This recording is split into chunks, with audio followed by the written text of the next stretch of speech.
So welcome. It is a real pleasure to be here with you. I was just spotlighted so you can see me, or you can click on the top right gallery view and then you'll see everybody. It's your choice. Today's going to be a very practical workshop, really, following on from what we did last week. Hopefully you were here or you've managed to watch the recording. And if not, don't worry, we'll recap and just add as we go. But my intention is to go deeper, much more deeply into empathetic listening, especially, and how do we cultivate our capacity, which is natural and human, to be empathic, to be there for each other, to really understand another human being. For that, there's a lot that we need to cultivate to be able to do that, to offer our presence and openness to another human being. And from there, to build compassionate relationships, basically. I think that's why we're all here. I'm really honored, and I want to acknowledge the work that you do to change the world. As Rain said, my work focuses at the moment on leaders. I have worked in schools and with children for many, many years. And I realized at one point that, yes, we're bringing up children through Montessori in a much more respectful way. And yet, first I realized in building alternative schools that often it's the adults on our skills or lack of skills that stops the project from being the best that it can be. And that's where we get entangled. It's not so much with the work with the children. And then I realized unless we change the world and the systems and the way in which we operate as adults, we can't really, we're limited on how much social change and kind of global change we can create. So that's why I decided to work with leaders. And I've learned a lot. And I believe many of you are in that position. So I'm really honored to be here together. So we're going to start with some very practical kind of type check-in to see how your practice went, if you were able to practice. Then I'll recap empathetic listening and we'll go deeper into how to do it. And then we'll break up into breakout rooms and then you'll get to practice, come back, ask me questions, share your insights or your difficulties. And then we'll go from there. We're kind of going to shape the session that serves you. So if you have any particular questions or issues, feel free to use the chat as well. And if we have time at the end, I can help you. Some of you know the NVC framework of 4 steps is just a kind of aid to help us practice, I believe, so that then we can speak from the heart, really. I think at least that's how I love making use of it. It's more of a consciousness like Montessori is, right? And last time we talked about how they overlap. So let's just jump in, shall we? Are there any questions before I start?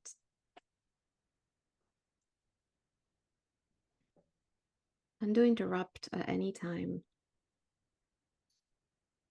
Okay. So let me ask you, have you managed to practice? I give you 2 tasks.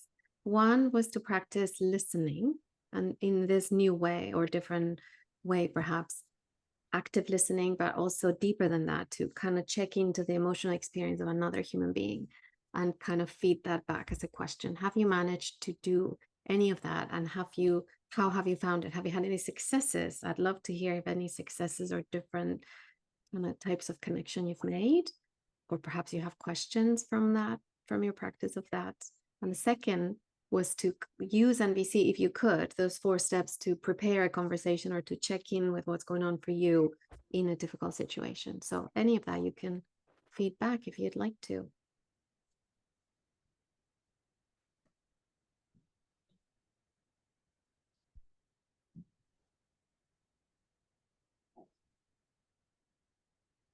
No? I'm seeing some nods. I know sounds scary. Ivana, yes, is that your name? Yes, Ivana. Great. Thank you. Thank you for providing those. I found like very interesting to start practicing listening new way and checking actually about the emotional experience of other people, because I feel before maybe I was more like guessing it, but like keeping it to myself. I was not like asking, is this what you feel? And I felt like actually with this question towards the other human being, the conversation all of a sudden turned around on a more deeper level. And this is something I experienced and very much appreciated. And yes, I Stop try there to and practice 4 steps as well. oh wait, can I stop you Yes. and Mhm. comment on that so that people perhaps who aren't here or who are listening Yeah. can kind of benefit as well. So last time we talked about when some of you already know how to do active listening, or you would have been shown or have picked up that it's really useful to reflect back what they've said in your own words, right? A summary, a paraphrasing of what they've said. Now, it's even deeper, as Ivana was saying, to reflect to them what you get, where you're sensing their emotions are, or their feelings, or that emotional experience. Perhaps those are emotions or needs, and to ask it as a question. And I love it how you said that before it used to be a guess for you that stayed inside of you. Funny enough, in NVC we call it an empathy guess. So it's because you never know. We talked about this last time. You never know what's inside another human being, even if they've told you. It's so rich and it's so nuanced, and the words sometimes don't accurately describe their own words, don't accurately describe how they feel until they hear it back. So I suggest to always do it as a question, or perhaps say what you get and then say, is that right? Or did I get you? Did I understand you? So it is very much a guess. Thank you for that. Yeah, you want to make the second comment? I think that like with thank you. Yeah. Because I think you also touched on another very important issue that is here for me. And I feel that sometimes this is like guessing, and actually asking the other person opens up more to be vulnerable, like in this situation. Because I kind of got to the point when it meant I could actually be together with another human being inside of that conversation. And Yeah. that's something very precious to me. I didn't experience that before. So I I really love like. that. Can Mhm. I stop you again? It's so rich what you're saying. I want to make sure people go there with us, and that's precisely what happens. When you have that, it takes humility to acknowledge that you don't know. You think you know, I think I'm understanding, but actually it's more like, hey, this is what I'm getting, you're saying. This is what I'm getting. It's about for you. Am I with you? Like those dolphins going alongside each other. And it opens up this very sweet, very special space of vulnerability. And they go very deep because they start trusting that you're there for them, to acknowledge them, to accept them, not to judge them, right? There's no judgment in that space. There's no right, there's no wrong. There's just human to human connection. Just like we do with the children, really. Like I'm sure when I was preparing for this, I thought, I know so many of you already do this with the children. I know it. How do we get you to do it more with adults? Yeah, thank you. Is there more, Ivana? No, maybe I just leave it at there, but thank you No, very you don't much. need to live it there. We have lots of, this is what we're doing today, actually, reflecting Okay. together. Yeah. I think that also where it really helped me was to actually listen longer, Yeah. because I would say that before I would be more like, oh, I think I know what the other person is talking about. But like this, since like the first step is observation, and it's true, we do this so much in the classroom, right, without interrupting. But when we are grown up, to grown up conversation is like, hey, I exactly know what you mean. Yeah. And And that's it, the presupposition, right? That Montessori taught us so beautifully, to separate, to acknowledge and realize that we're doing it and separate it from what's actually happening, right? Which is more factual, to neutrally observe. And for that, it takes a little longer, as you say. But then the whole interaction is so much more effective. Because as soon as they realize you're really trying to understand them, you don't even need to understand them. You could have gotten it all backwards from what they really wanted to get known. It doesn't matter. They'll just say, no, that's not what it is. It's about this other thing. And then it's clear, then you're together. And then the next steps to solution are so much faster from that place of connection. Yeah. And yeah. it doesn't take that much longer, is the thing. Mhm. Like we think it takes so long. And I work with leaders, like sometimes in, top executives, and I tell them it saves you time in the end, right? Because it saves misunderstandings and it creates connection and trust all at once. Yes. Yes, and sometimes actually the solution is even not needed. Yeah. It just comes out of the conversation naturally. And, Yeah. and I think that also with these 4 steps, it's sometimes we don't listen to resolve, Yeah. or we listen to be. Yeah. It's Yes. and We then listen to be with them, to connect, yes, to understand them, like to receive them. It's an honor to receive another human being. And as you said with the children, the very first thing we do is observe them, right? Until we understand what their need is, right? And why they're trying to do that thing, or why they're struggling. It's the same here in conversation. It's just we need to conceptualize it a little differently, but we're observing another human being with our entire being almost, pausing our responses, noticing our thinking and pausing that, suspending that as well, and connecting and understanding their needs. Yeah.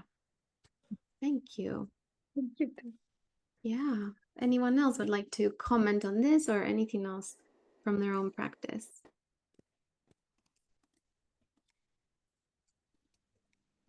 Yes, Greetings. Jackie. Hi, Jackie. If I may, good morning. It's morning in Cleveland, Ohio, wherever you are. I had a very interesting experience this week with this. So I missed the first session, so I watched the video on Monday evening, and I committed to this week of being an observer of my own practice. And Excellent. I found myself in three different situations. Mm-hmm. NVC came up for me when I was the subject, right? Of myself as the subject, as I was feeling feelings and observing my own interactions. So thinking about my feelings and my needs. And then Mm-hmm. it came up for me when I was observing the other in an interaction with me, right? With that person's feelings and that person's needs. And I Yeah. was trying to think about that. So I was in the other role. And then I was in a role in an experience yesterday where I was observing the interaction between two other people, and how they were not noticing each other's feelings and needs. Yeah. And so I was way in my head this week thinking about all of this from those three different perspectives. I'd love to hear a bit more if you want to, or kind of dig into that together, because I think that that can be very helpful. I love how you're putting that. So it's useful to understand us when we are, what you said, the subject. It's, is that what you said? Yes. Yeah. Yes. So the person experiencing, right, the emotions and the needs. Mm-hmm. And then we can use it to understand another person, which is what we did most of, listen and empathically try and get them. But you can also see it amongst people, right? And see how that plays out. It's beautiful to resolve conflicts peacefully. You know, this work is about, remember the core of it, the inspiration comes from nonviolence, from Gandhi's, you know, and the traditions, you know, of nonviolence. Yeah. So it's all about peace, just like Montessori. Yeah. So do you want to give us a bit more about what that was like, or anything you realized that could be useful? I think I'm still working on it. I'm still processing and reflecting. Mhm. But it was interesting to me. So maybe I have a question, and that is, in my own, so seeing myself as the either subject or observer, right? The other person in the interaction with me. I found myself going back and forth between the two, and I got a little confused. I was like, wait, is this my feeling or how's she feeling? And then, and this was a particular interaction with a colleague. Um, and then should I be expressing my needs, or am I trying to understand her needs so that I can be more empathetic of her needs? But I also need to get my own needs out. And so I was going back and forth, and it got confusing. Absolutely. And, you know, it could, I mean, I usually bring it back to interacting with children because it's simpler. You know, like if you had a child with whom you were having a difficulty, you would be thinking about their needs. That's all we do, right, as Montessorians. But you would not forget about your needs. And that's the source of things like setting boundaries. You would actually also not forget about the community's needs, right? So it's actually all those three elements together all the time. Before you can understand another human being truly, you need to be able to separate cognitively what's yours and what's theirs. And so even when you're listening and it's all about their needs and their feelings, what their experience, you're inwardly connected and trying to realize what you're making of it. You see what I mean? And your interpretation, that thing we're always doing, which is observing as purely as we can and catching when we interpret and make sense or add something to what is happening or what they're saying, right? And that allows you to be really pure almost, or responsible when you feed back what you heard, or when you express yourself. And those are the two choices really in communication. It's very simple. In any moment, you could choose to speak your truth, what's inside you about you or about whatever, but that's about you. Whatever you talk about, it's your opinion, your feelings, right? Or to listen, to receive someone else. And both of those, hopefully, you're connecting with yourself all of the time. So you're kind of doing both observations at the same time, yeah.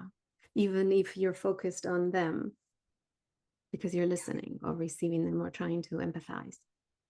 Does that help you a little bit? It does. And that's so interesting because I think what I'm recognizing in various ways that this is harder, like the more the more challenging, the more my own feelings, and it's usually on that spectrum of the not so positive feelings, the more my feelings are activated in the interaction, the harder it is to stay in that space. That's neurological. Yeah. Yeah. Yeah. Yeah. That I'm having to, the more I have to self-regulate my own feelings and mitigate those, the harder it is to be in relationship with the other and hear the other. Right? Yeah, and the less clear things are, and the less you have access to cognitive flexibility. I mentioned the Dr. Adele Diamond, the neuroscientist that we love in the EsF Montessori, and she studies executive function, and it is really neurological that when we are agitated emotionally, your stress response has been launched. The amygdala is so quick. The amygdala is, do you all know what I'm talking about? I don't want to read. But in case people don't know, there are these two tiny almond-shaped centers in the very back of the brain, and all the way in, and they detect threats of all sorts. And it's very quick, as it should be, because otherwise we wouldn't be here, right? If there's a threat, you need to act quickly. So the stress response gets launched very, very quickly before our kind of neocortex, the frontal part of our brain, has a chance to come on board, which takes a lot more neural resources, so to speak. And it regulates the amygdala to soothe ourselves. So it's very true that when you have feelings, that means you have hormones flooding your system already. Your amygdala, parts of your brain has decided there's a little threat of some sort, whether physical or imagined, it doesn't matter. The response has been activated. And you need to train yourself, and probably many of you have already, to soothe yourself and self-regulate so that then your thinking, your flexibility comes back on board. But the prefrontal cortex parts of it would be deactivated at that point. Absolutely. So there's nothing wrong with you. It is just the thing about being human. We work that way. So if we accept that, and that's why self-compassion and self-empathy, that is time to look at yourself and hold yourself in that way that you want to hold that other person for a moment. It feels like an eternity inside, but it's actually 2 or 3 seconds usually that you can just say, wow, that I feel like something punched me in my gut, or I feel, come back to your body and name what you're feeling in your body, the body sensations, the emotions rushing through you. And if you can connect with the longing, with the unmet need, or the need that you wish was there and is not quite satisfied in that moment, that soothes you all the more. And there's research on this, that naming emotions helps tame them, helps take down the edge, and it brings back prefrontal cortex comes back on, and the amygdala gets shut down. So, and I actually studied this in my master's. There's something about using language and inner language that activates these higher thinking processes to help you soothe and regulate. So that is the real training, actually, and also teaching ourselves to get better at those executive functions, that can continue to develop for life, including inhibitory control is one of them. So to inhibit that first response that comes back very quickly, which could be, for some people it's attacking, for some people it's saying some comment that deflects. I don't know, all these responses that are survival type responses. If you can inhibit them, meaning suspend them, just don't act on them, keep them inside, and then that in itself gives rise, again, Adele's research and other people's, to a new, more kind of thought out, more intelligent, quote unquote, response to emerge, less habituated, less instinctive.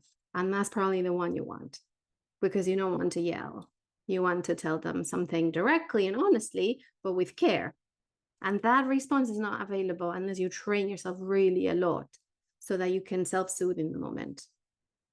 That's a lot of words. Does that make sense? You're nodding, Jackie. Do you want to tell me what you got there? I'd love to.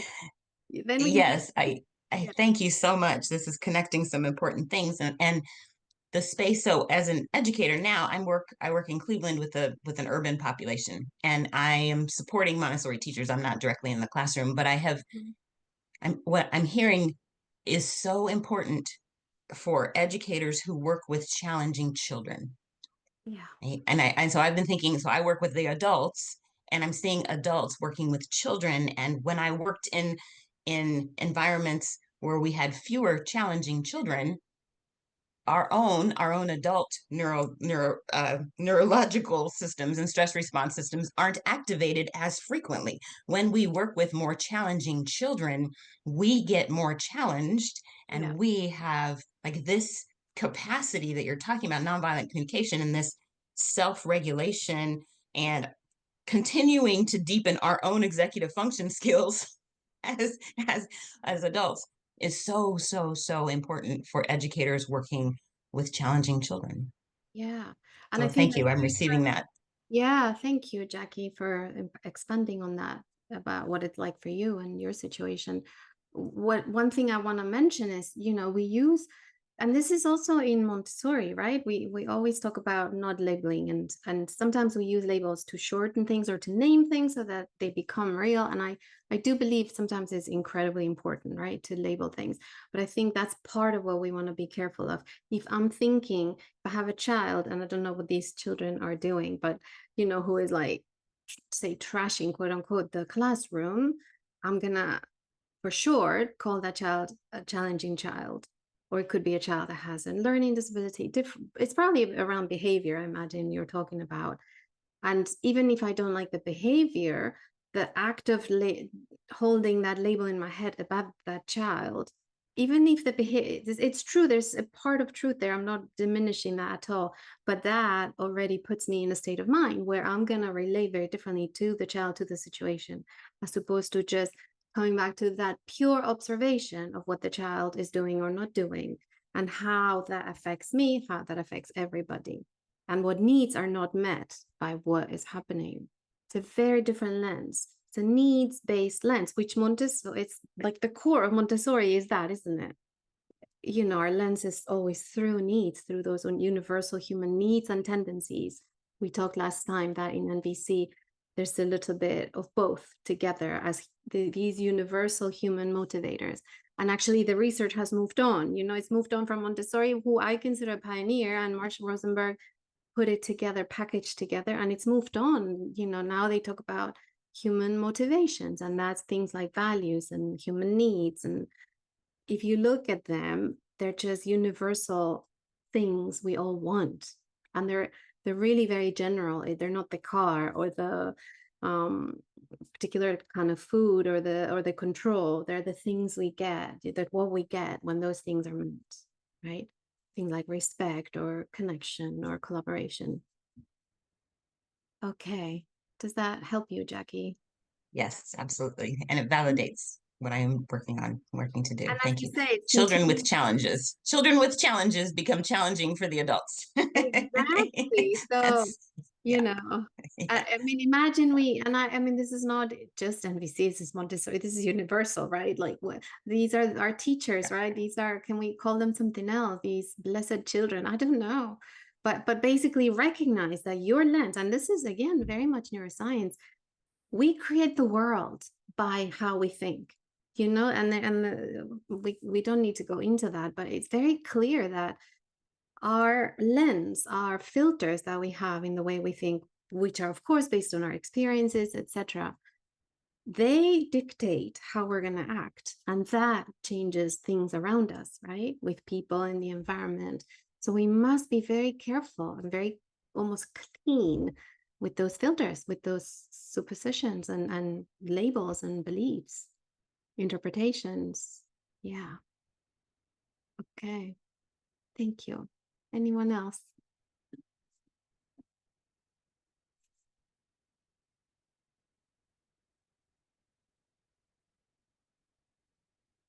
No?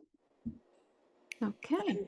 Nati, in the chat, Nancy asked for the name of your book and where they can find out more about your leadership work. Yeah, I can talk about that at the end. You can go to my Sure. website, natibeltran.com, to find out about me and write me. And my book is only in Spanish. It's called My Brain Only Gets Built Once, Act Now, in English. And we're just about to publish in English, looking for a publisher at the moment. It's being translated into Chinese already. Okay, so let's, if there's no more comments or questions, are there? Before we move on to practice. I will write it in the chat in a minute. So let's just practice. I want you to take a moment to breathe and just center yourself and perhaps close your eyes and just take a few conscious breaths. If you feel agitated, it really helps if you can lengthen the exhale. So if you count, say, to 3 or 4 on the inhale, you can count a bit longer to 5 or 6 on the exhale. Breathing is always available to us. We forget. And we all know how soothing it is to breathe with awareness and consciousness. It gets us out of our head and into our body.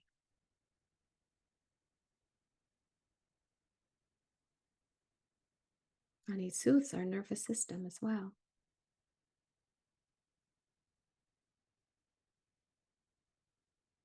Okay. So I would like you to all think about one challenging situation.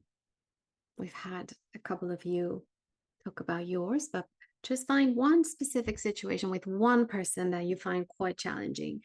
And we're going to first go into groups and have you be listened to about it. And I'll tell you instructions in a minute and I'll demonstrate it. And then if we have time, we'll see and practice. If you were to talk to that person, how might you go about that? And it's quite fun to practice that. Not with the person, but with someone here who doesn't really have any emotions about it. So it can be a really good kind of playing ground to get insights. So do you all can I raise your hand if you have a situation with someone that is difficult for you? Specific, please. Yeah, okay. Just to make it real, yeah? Okay. So I would like somebody to check in. So I want somebody who's willing to have that in the recording, and I'll be listening and showing you what we're going to do in the exercise. So if one of you would like to play with me a little bit or be listened to by me, that'd be good.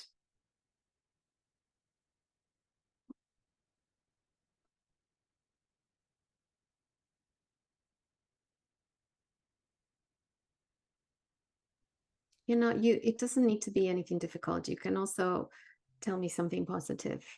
I understand it's going to be in the recording. Nancy, are you offering yourself? Yes. Okay, so before you start, let me tell you how this is going to go. So I would like you to, I'm reviewing what we did last time. So I proposed a kind of 3-step or 3 layers of listening. The first one is silent, which is natural. It's what we all do. Otherwise you can't hear.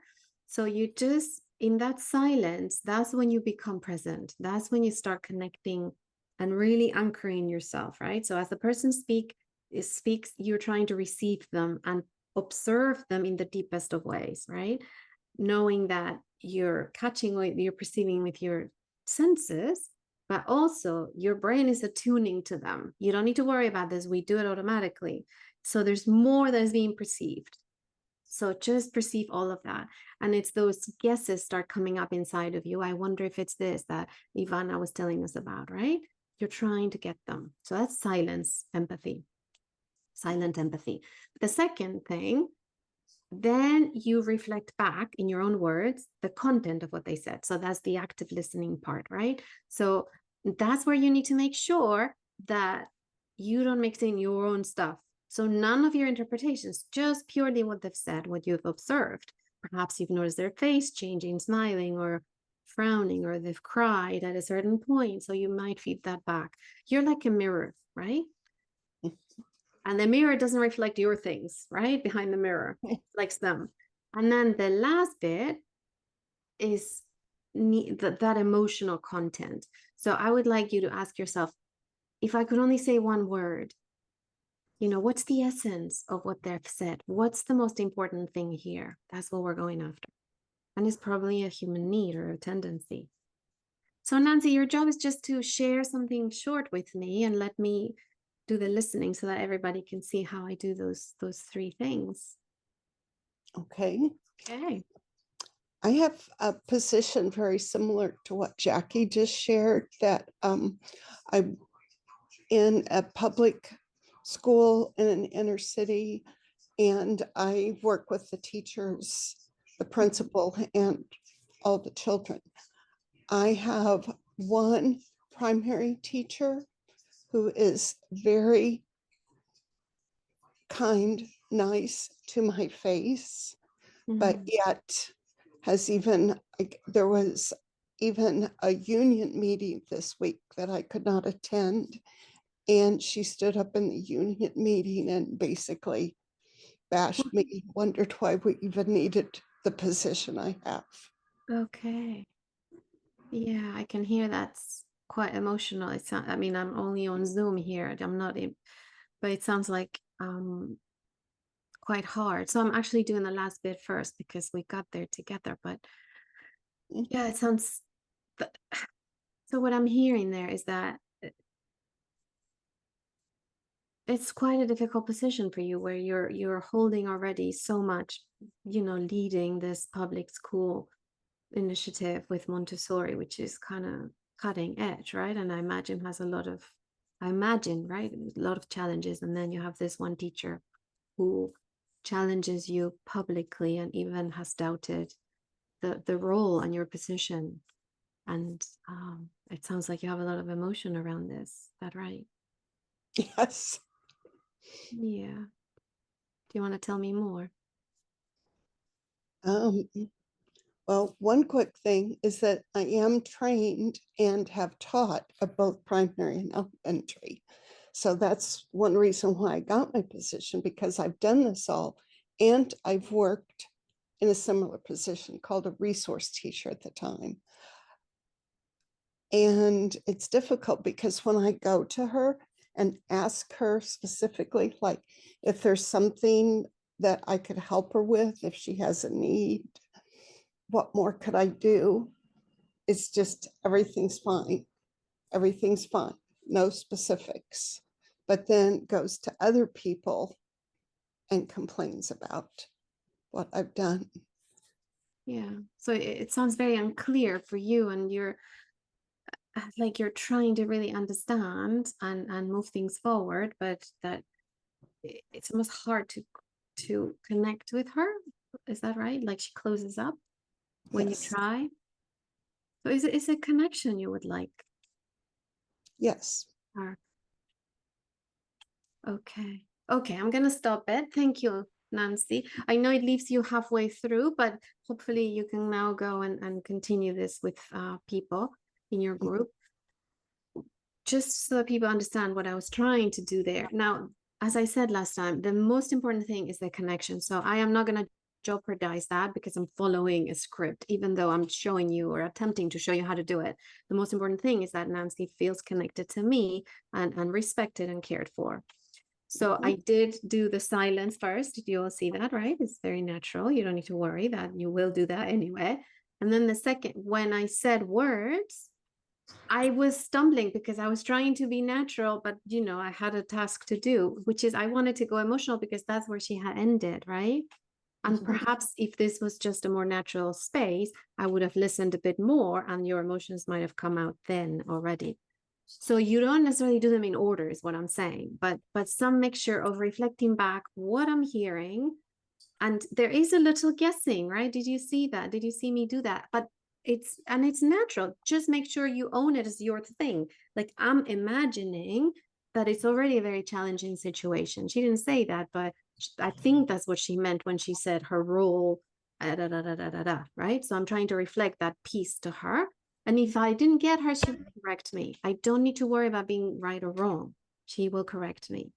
And then I asked her if she wanted to share more, and then I went more into her emotions. And she didn't necessarily mention, I could see there was a lot of emotion, but she didn't tell me the words. So I was left guessing when I said it sounds confusing, right? That's the question, or my attempt to give her what I think might be going on.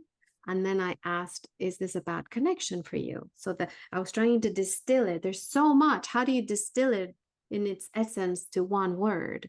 But do try. That is the exercise. For me, with connection, she could have said no. And I'm not sure that I got it just yet, right? She said yes, but I'm sensing if she talks more, it may be that it's not connection. It may be being valued, or it may be, don't know, for things to be easy. Could be, that's considered another human being. Ease and flow. Sometimes things are just too hard. It could be health, your own health, or it could be, I don't know, it could be lots of things. So is the process clear? Or does anybody have any questions before we put you into breakout rooms? Yeah? No? So we will go on. I can't quite hear. Are you trying to ask a question? No. Okay. Well, if you have questions, just call me or call one of us. In the breakout room, you'll see something for calling the host or the co-host, and then we'll come in and help you. So take about 15 minutes. There's going to be 4 of you in the room.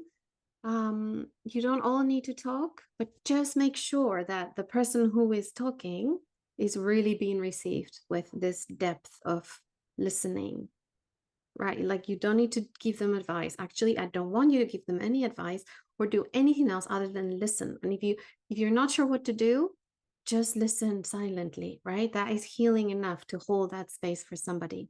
Because the point is, we were talking about this before, but didn't quite verbalize it. They have the power and the ability to find their own solutions, but they only will do that if you hear them enough, right? They will get clear as they speak. Okay, so we'll call you in about 15 minutes, perhaps 20. Let's see. Let's do 15. Okay, and then we'll talk about it. So I'd love to hear what transpired in terms of, especially anything, any new insights, anything you realize that is meaningful for you, or new that you think you want to share with everybody. And then any questions or any difficulties as well after. So let's go with the positive insights and successes. Who wants to share?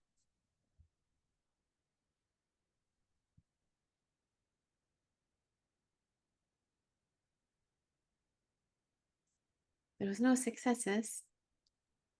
Well, what do you mean by success? Well, something that you did that feels like, yeah, I got that. That works so well.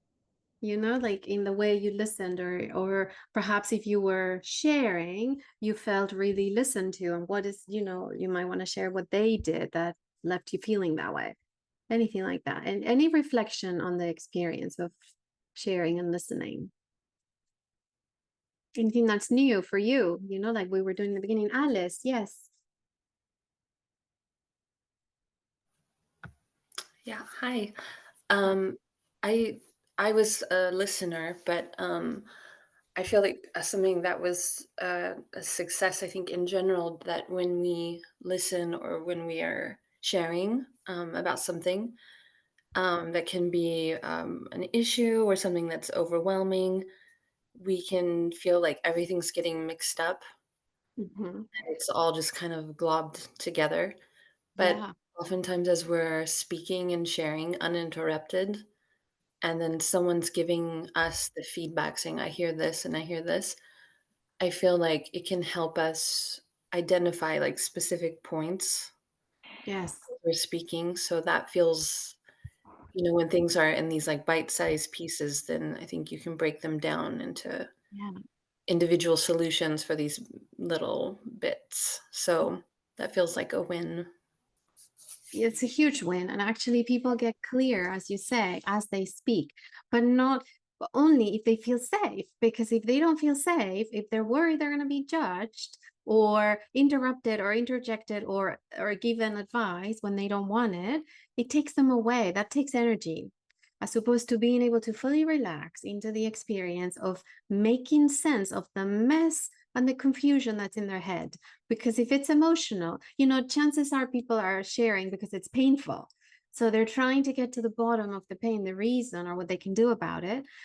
And for that, there needs to be a sense of safety. What Daniel Siegel calls the neuroception of safety. It's something about, it's very neurological.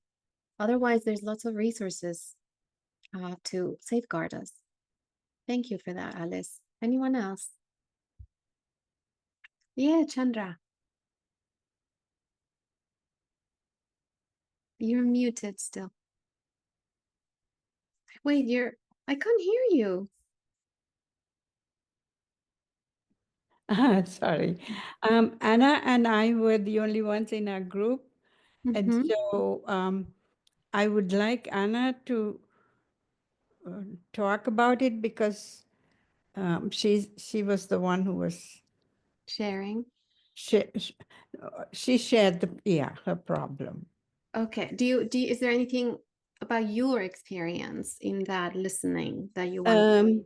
So what I did was I listened to her. Yeah. And then I reflected to her on what she said to me. Yes. And during that time, she then she began to realize some things. Yeah, like Alice was saying. Yeah. Yeah. So Anna did it really so nicely. I would like her to. Which I wonder if Anna, if it's something Anna would like to do. So Anna, if you want to, it's open and don't feel any pressure whatsoever. If it would serve you and you think it's a lovely experience, thank you for inviting her, Chandra. Thank you. It's very much what happens that when someone creates that safety, they go deeper and deeper and deeper. And then they get clearer and clearer and more what is called empowered, right? They kind of touch that inner agency in them to know and to solve things, their problems. Yes, Anna, how do you feel about this? Thank you. And thank you so much to Chandra. So it was very powerful because even just the fact she was reflecting back to me, she used the word compassion in this situation that, no, sorry, not compassion, appreciation. And that word is like a key. It's like as soon as I heard that word, I was like, oh, this is the key to. Yeah. Like that was the one word. That was the task. Precisely. We don't know as the listener what the one word is going to be. We just know what it distills to from what we can see from the outside. So it's like a guess. You just send a few words over and see what lands. And that was the key for you, right, Anna? Yes. So it was really special to experience this. It was very. And is there notice that did you feel that sense of relief and kind of like it's literally like a key or like a puzzle piece fitting and completing something, right? Did you get that sense? Yes. It's like this things you think over and over and over, but it's like in your brain, because as Alice was saying, it's so muddled and all the things go together that you can't find that piece that helps you to solve the puzzle. So it was very very powerful. So thank you. And appreciation is a core human need. It's a universal that we all long for. It's a yearning. And once you tap into that, this is upsetting me so much because what's happening is just not giving me the appreciation I want, right? Like I really I'm in touch with this need for appreciation that is not yet satisfied. So that opens you up. Once you know that, your brain is going to start thinking, okay, well, let me find other ways to feel appreciated. Perhaps you need to appreciate yourself. you don't need to depend on people to meet your needs. Some of these needs you can start doing yourself, and it feels wonderful. You know that we seek for that fulfillment outside of us, but perhaps we're not even doing it ourselves, you know? Yeah. Thank you for that, Anna. Anyone else, or any questions or difficulties you want to brainstorm before we go on to the next exercise?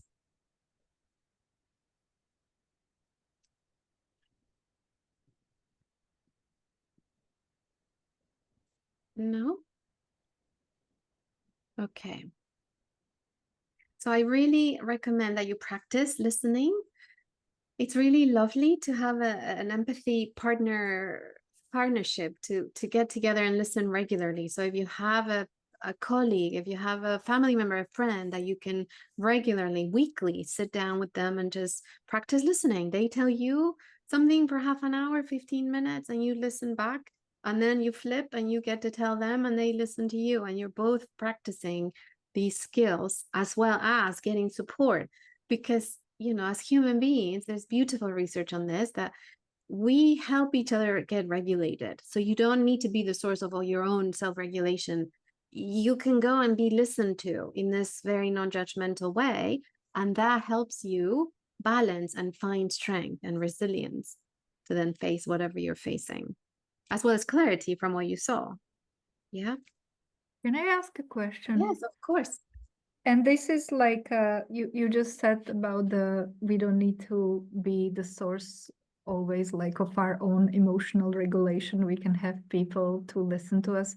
How it is then with a child that is crying for a long time in the class? Oh, yeah. Nobody is communicating with them, because sometimes teachers say they need to regulate by themselves. Oh no, I don't think children can.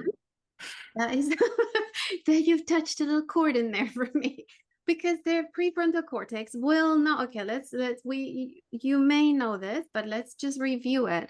Their prefrontal cortex will not be mature until they're at the very least 20 to 25. The average is 20 for women and 25 for men. Now that means they cannot, even if they try, self-regulate emotionally. It is a process that they're learning, and they only learn it through experience. So they actually need people externally to help them. And the best, most efficient way, I love that you're all here, is I think the way we do it in Montessori. Only help as much what's necessary and sufficient, right? Not more. So you don't want to help or think that you're helping by doing something for them. You need to let them feel their feelings, but you acknowledge them. You empathetically listen and tell them back what you think you're hearing or what you think is happening if they don't have language. And slowly, slowly, they pick up those emotional words and can start verbalizing them. It's a beautiful process that we mustn't forget, that they're learning language, right? When they're young, up to 6, 7, right? We pay a lot of attention that they learn rich language, right? In all areas of life, sensorial and, you know, the different domains of life, but also emotionally, let's not forget, right? And that means the adult has a huge part to play. First, in learning to regulate yourself, just like Jackie was saying, it's really hard when the challenge is big to be there for the children because you're all agitated. You need to learn to soothe yourself. And from that place, they kind of synchronize with your calm and soothe themselves, right? Because our brains are tuned to each other in the most beautiful ways. Yeah. I sound a bit weird, but I'm actually talking as a neuroscientist here. It is not weird. It is something tangible that we measure in the brain scans. It's a beautiful thing. Yes, Claire. Thank you for that question. I also feel like when one is listening, and when one really does manage to listen empathetically, that it has that reassuring feeling for ourselves. So not only is the person being listened to feel heard and feel held and seen, because you are open and you're sharing, you share that feeling of being held. So it's almost like you didn't have to share your own problem because you felt that connection through somebody else's. Exactly. And there's so many needs in us, the listener, that get met when we listen in that way. Yeah, absolutely. Yeah, and it's one of the most beautiful ways to contribute to another human being. Just like when we help the children by not helping, you know what I mean? They feel that, and there's such a sense that you facilitated that process, but they did it. You know, it's a little bit like that, very much like that. So yeah, it's very fulfilling. Thank you for that, Claire. Anyone else would like to share something or ask?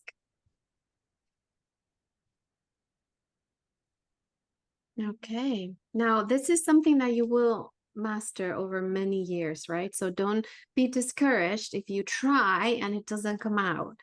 But you know, just find those little successes, those little moments when you did manage to listen with openness, to listen and they felt safe or they felt gotten, right?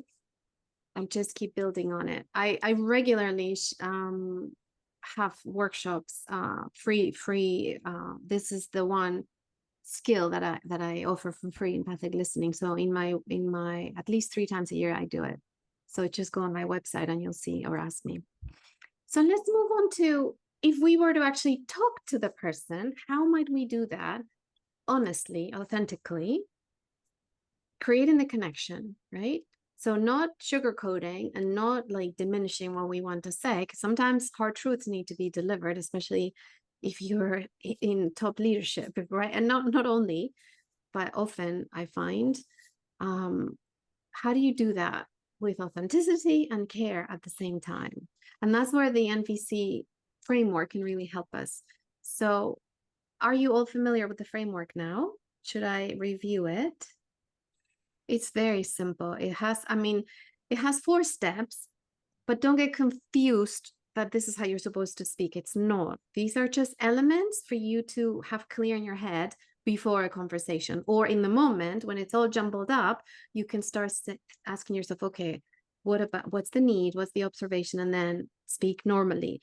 I'm really big on speaking as you in a normal way and kind of working offline and analyzing what's happening on the side or after it happened, because people get very upset if you use a kind of process or like a technique on them, right? So that's not very connecting. Does that make sense? So it really needs to come from the heart, but the process will help you get in touch with what's inside you, right? And make sense of this mess that you were talking about. So pick your situation, something you would like to say to that other person. Perhaps it's the same, probably it's the same situation. I am drawn to using as an example the one that I worked on already with Nancy. If Nancy is willing, you don't necessarily need to be part of it, Nancy, or you can. Are you willing for me to do that? I can literally make it up because it's such a common one when people kind of doubt us or undermine our work. Yeah? Are you okay with that? Yes. Thank you. Okay. So it might be a little different than your situation, but you can all adapt it, right? Including Nancy. So the very first step is observation, right? So you would want to be clear on what happened so that then you can talk about it in a very responsible way, meaning you keep your interpretation in your head. That is not something you're going to share because that's yours. Your opinions are yours, right? Does that make sense? What happened is kind of the thing that is shared between you, right? That you could talk about, and they might not be upset about it because it's what happened, as opposed to what you think happened or what you made of what happened. Does that make sense? Okay. So the observation here might be that I was in a meeting and this teacher said that I am doing a bad job. I don't know what she said, but I make it up. I literal quotes are always an observation, right? I do a bad job and my role shouldn't even, why do we even have this role? I shouldn't exist as a role. That is the observation. Yes. Is that clear for people? So take your situation, just take literally a couple of minutes here, if that, and write down an observation. If you find yourself writing and writing and writing, chances are you're adding lots of storytelling in there because our brain is trying to make sense of the pain or the upset we feel, right? We don't do that so much when things are happy or give us pleasant emotions. Do you know what I mean? They said I was awesome. Like we don't add story to that. We just take the feeling, but we do it if it's upsetting. Okay. And if you have questions, ask me. So the key here is that you separate that pure, factual, neutral observation about what happened from what you make of it, from your interpretation. What we talked about in the beginning with Jackie, like the challenging children, that's how I interpret it. What happened is that they did whatever thing. That's the pure fact. They threw the vase and it broke, or they pulled somebody's hair, or they screamed in class, whatever they do or say. Do you have questions? I would love to know, perhaps one of you who's not sure if what you have is a pure observation or if it's mixed with kind of thinking.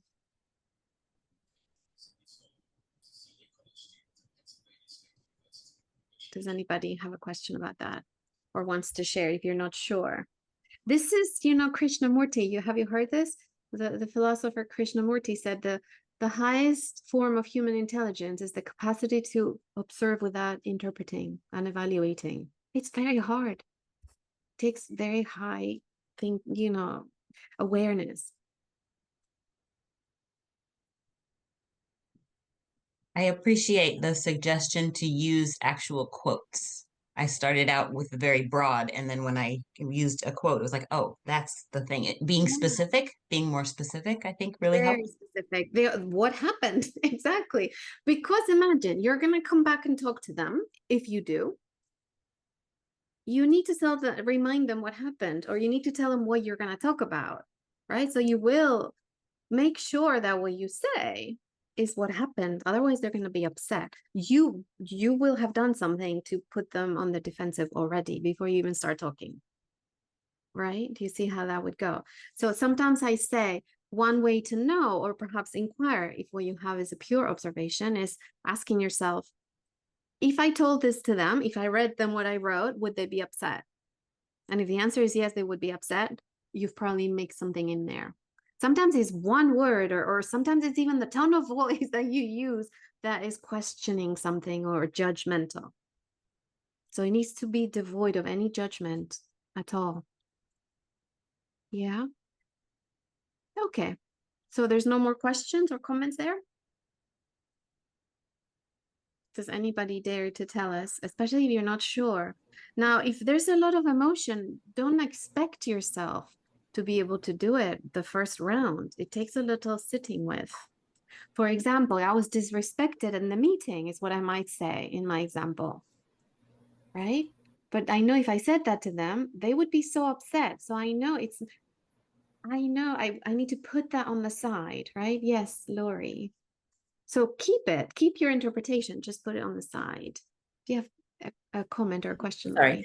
Sorry. Thank you. Sorry, I was a little bit late to the meeting. I was in another chat. So I had a question about that because I do get this, and I love this idea of using a quote, like direct words. And then you mentioned this because I have another issue where it is the tone that a child is using, even though their words are fine, the tone they're using is really off-putting to their classmates. And how do I talk about that in a non-judgmental way? Oh Because boy, that's tough, huh? You need to be very creative in finding a description that accurately describes what it is they do, right? To then tell them why it's upsetting to the other people. Yeah.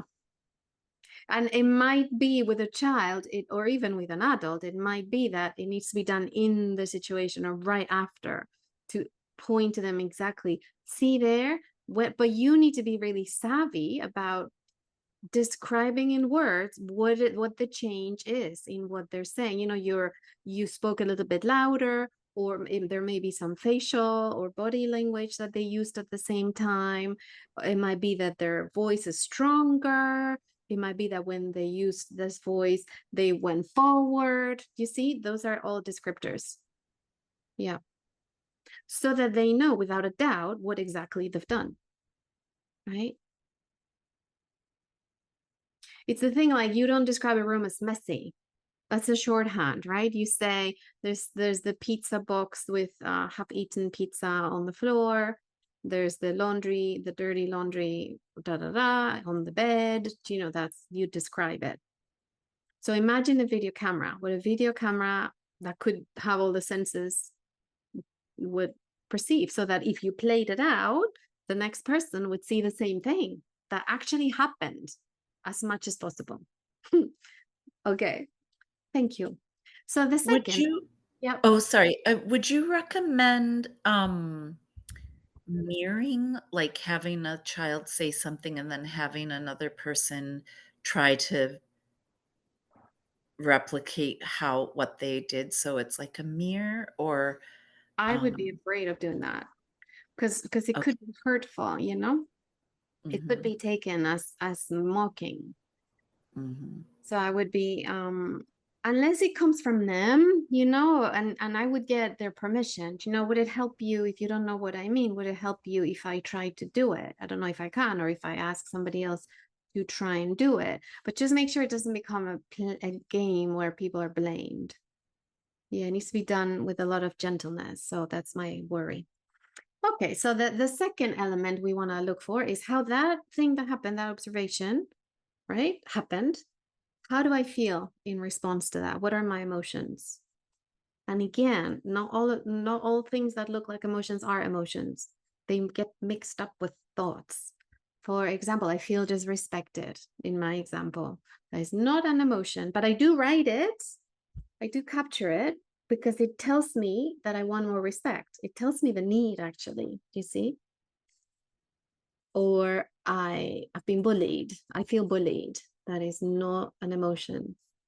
I'm telling myself that what's happened, I'm calling bullying, right?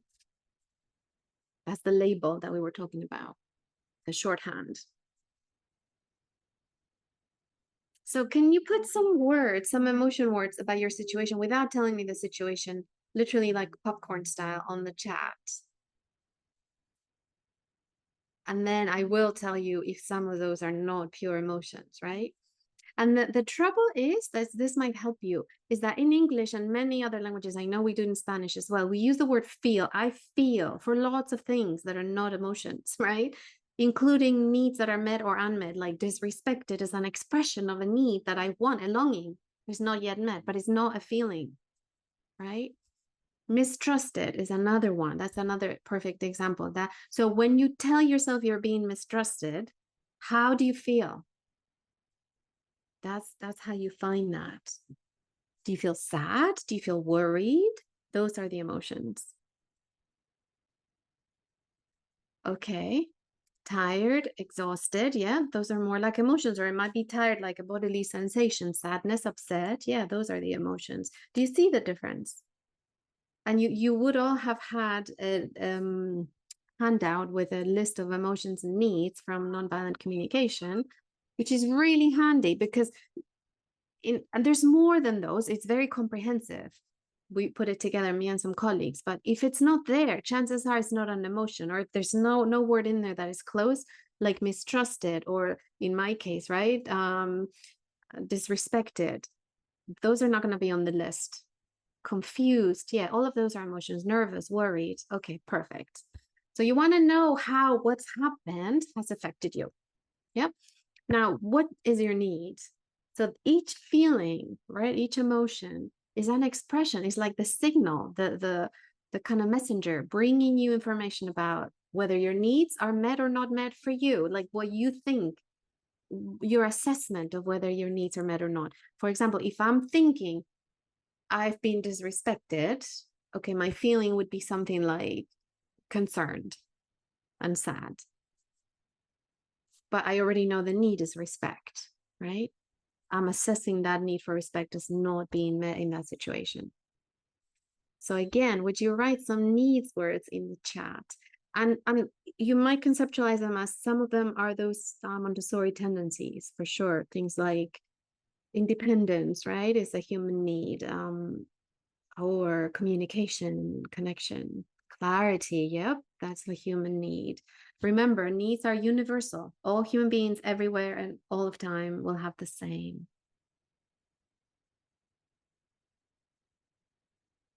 Okay. Any other needs?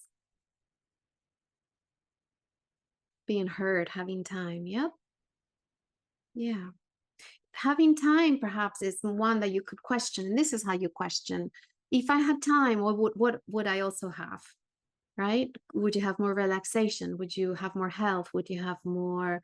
And that's probably the need, because having time, it's more at the strategy level. That's the distinction there. It's more at the solution of how the need is going to be fulfilled. And there's many ways in which that can happen. So you're looking for something quite core that is very almost general, abstract. Safe, yep.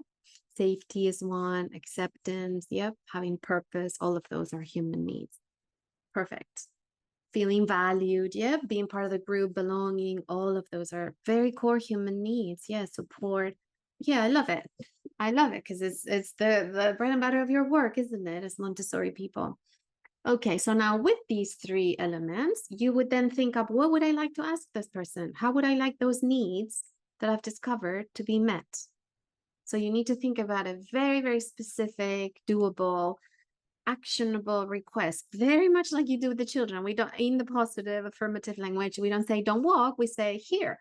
Oh, I mean, don't run. And we say, let's walk. Or can you walk from here to there? Or, do you know, very specific. And you ask it as a question if they're willing. You know, you don't want to demand. That is not, that's not very useful for the connection. You know, if people feel forced. Are you willing to do this? Is a really good phrase to ask for what you want. I'm going to leave you with that. Like, the requests require a lot of creativity. But basically, if you follow this process to prepare and understand yourself in a situation like we just did, then you're much more likely when you speak to have the kind of mental map of the elements that matter to you, especially the need. I call it lead with the need or from the need.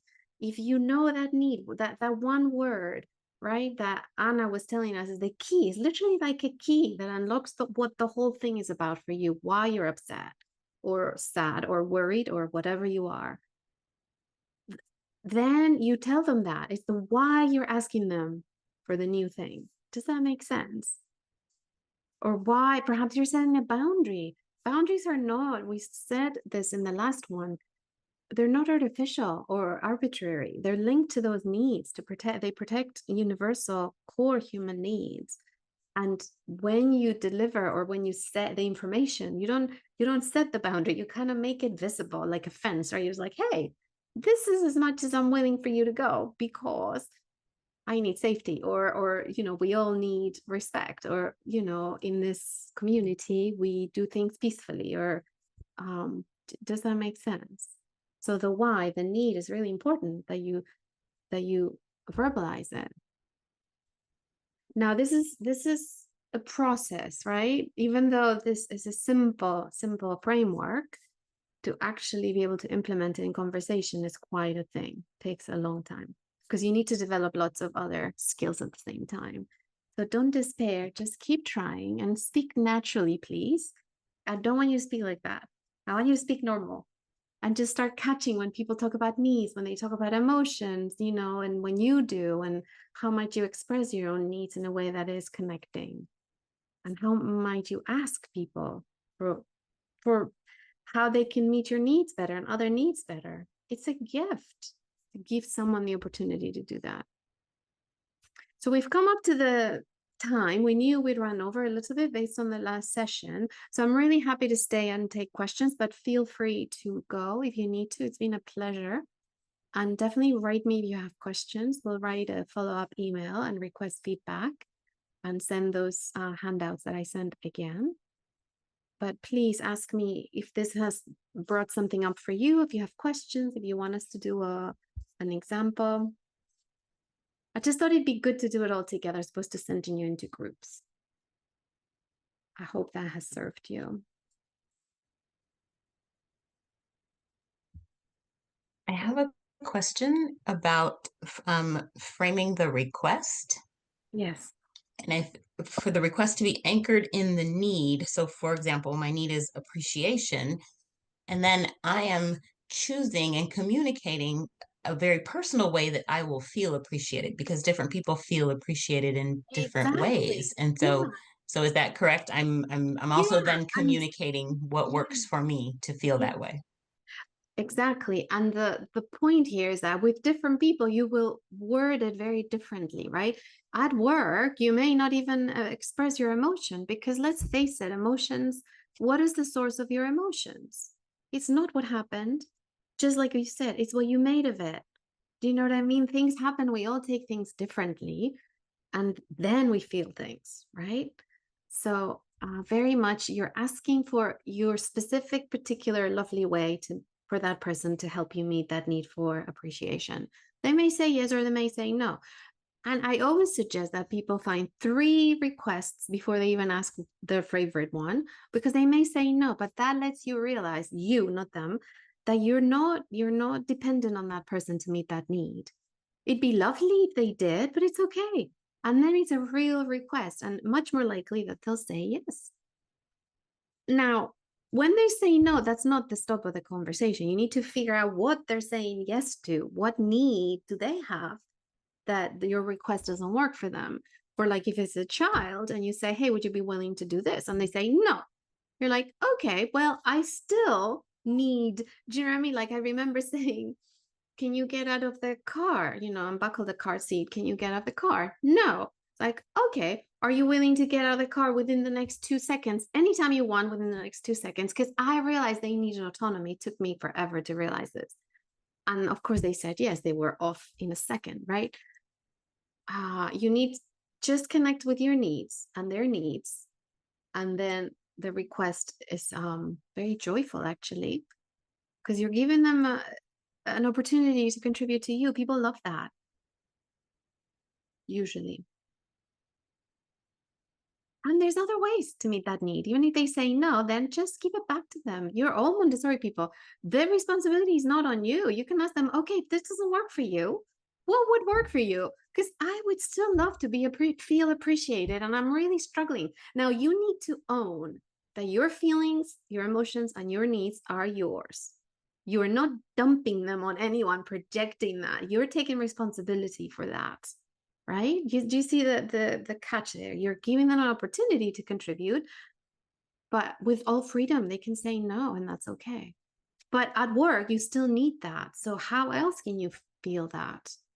You'll do your work about it. You'll ask different people, but even to that person, how can they do things differently to help you? Are they even willing? I mean, this is like quite complex, right? Or not complex, but rich and deep. Much more than we have time for. But anyone else?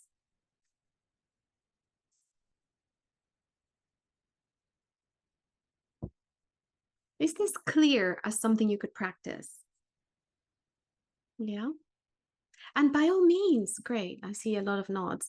By all means, go and ask a friend or a colleague, like, hey, let me run something by you and tell me what it feels like, you know, when I say this. And you tell them what you're going to tell the other person before you go and do it.